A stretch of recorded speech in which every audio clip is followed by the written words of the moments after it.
iyadoo xisbiga wadani u lahaa maalinta shanaad ee ololaha ayaa magaalada Laascaanood ee xarunta gobolka Sool waxa aan jirin wax isku soo baxa oo ay muujiyeen dadka reer Laascaanood xisbiga wadani waxaana jawigu ahaa sidan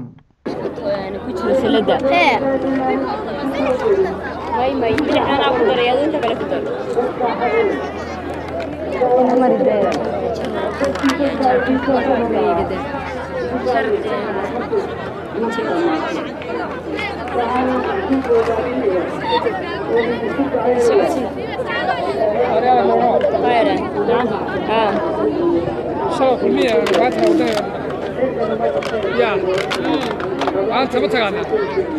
أما كي شقينا بلا شقينا إن شاء الله كاسون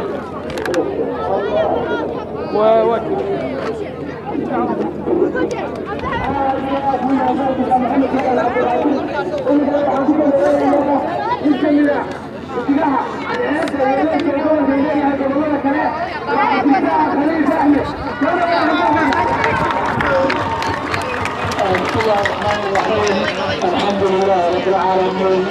والصلاة والسلام على رسول الله صلى الله عليه وسلم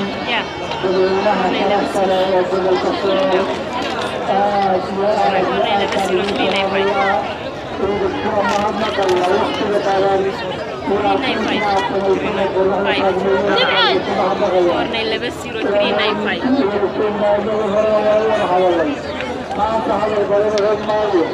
يسير على منكره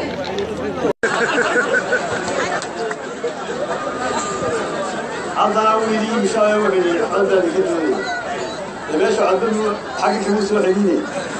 maalintii shalay ayaa waxaa magaalada Laascaanood wadada ka dhigay xisbiga kulmiye kumanaan taageerayaal ayaa isku soo baxay xaafadaha kala gedisan ee magaalada Laascaanood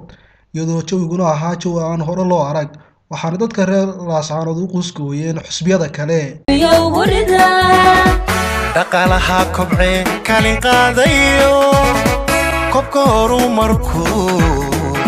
kor u qaadayo kulmiyeynune kor u qaadayo kulmiyeynune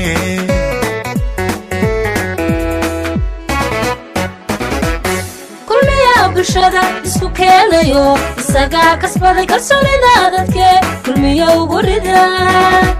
dhaqaalaha kobcay kalin qaadayo kobka horumarku kor u qaadayo kulmiyeynune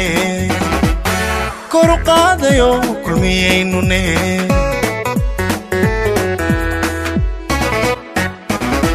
lamiyada koriyaho korayo ilaa cidi kayrgalay kadar lagaga soo baxay kulmiya horsade kulligeen kulmiyaanahe kulmiya ugu rida kulligeen kulmiyaanahe kulmiya ugu rida kulligeen kulmiyaanahe kulmiya